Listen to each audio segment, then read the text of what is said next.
রাসূলুল্লাহ সাল্লাল্লাহু আলাইহি ওয়াসাল্লাম বর্ণনা করেছেন, আল্লাহ তাআলা যখন হযরত আদম কে সৃষ্টি করলেন, তখন তার পিঠে কুদরতি হাত বুলালেন। এর ফলে কিয়ামত পর্যন্ত পৃথিবীতে আগমনকারী তার সমস্ত সন্তান ও বংশধরদের রূহ বা আত্মা আদম এর পিঠ থেকে বের হয়ে আসলো। আল্লাহ তাআলা প্রতিটি মানুষের দুই চোখের মাঝখানে একটি করে নূরের দীপ্তি, বিশেষ আলো স্থাপন করে তাদেরকে হযরত আদম এর সামনে পেশ করলেন। হযরত আদম তার বিশাল বংশধরদের দেখে অভিভূত হলেন এবং পরম বিস্ময়ে আল্লাহ তাআলাকে জিজ্ঞেস করলেন, হে আমার রব, এরা কারা? আল্লাহ তাআলা উত্তর দিলেন, এরা তোমার ভবিষ্যৎ সন্তানদের। দেখতে দেখতে হযরত আদম লক্ষ্য করলেন যে তাদের মধ্যে একজনের দুই চোখের মাঝের নূরের আলো অন্য সবার চেয়ে অনেক বেশি উজ্জ্বল এবং আকর্ষণীয়।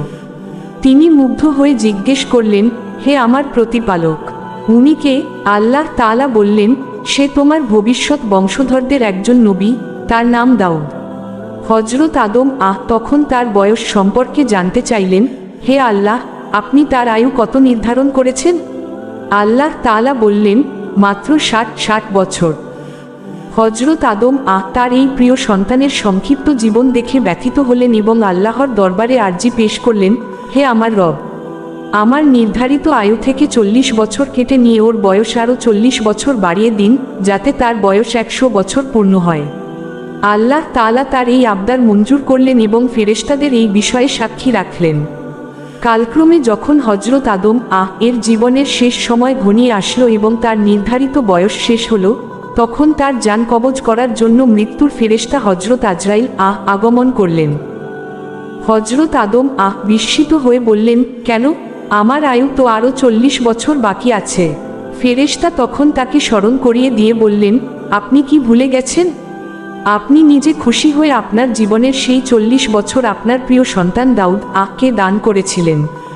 কিন্তু হযরত আদম মানুষের স্বভাবসুলভ ভুলে যাওয়ার কারণে পূর্বের সেই প্রতিশ্রুতির কথা সম্পূর্ণ ভুলে গেলেন এবং তা অস্বীকার করে বসলেন। হাদিসের শেষ অংশে বর্ণিত হয়েছে যে, যেহেতু মানবজাতির আদি পিতা হযরত আদম ভুলে গিয়েছিলেন এবং অস্বীকার করেছিলেন, ঠিক সেই ধারা তার সন্তানদের মধ্যেও প্রবাহিত হচ্ছে। মানুষের মধ্যে যে কোনো কিছু ভুলে যাওয়ার, বিস্মৃতি এবং নিজের সুবিধা অনুযায়ী সত্য বা প্রতিশ্রুতি অস্বীকার করার অস্বীকৃতি যে সহজাত মানসিকতা দেখা যায়, তার সূত্রপাত আদি পিতা থেকেই হয়েছিল। আদম ভুল বা ত্রুটি করেছিলেন, তাই তার সন্তানরাও স্বাভাবিকভাবে ভুল ও ত্রুটি করে থাকে। উৎস: ইমাম তিরমিজি তার সুনান গ্রন্থে হাদিসটিকে হাসান সহিহ বলে উল্লেখ করেছেন। সহিহ কাসাসুল আম্বিয়া।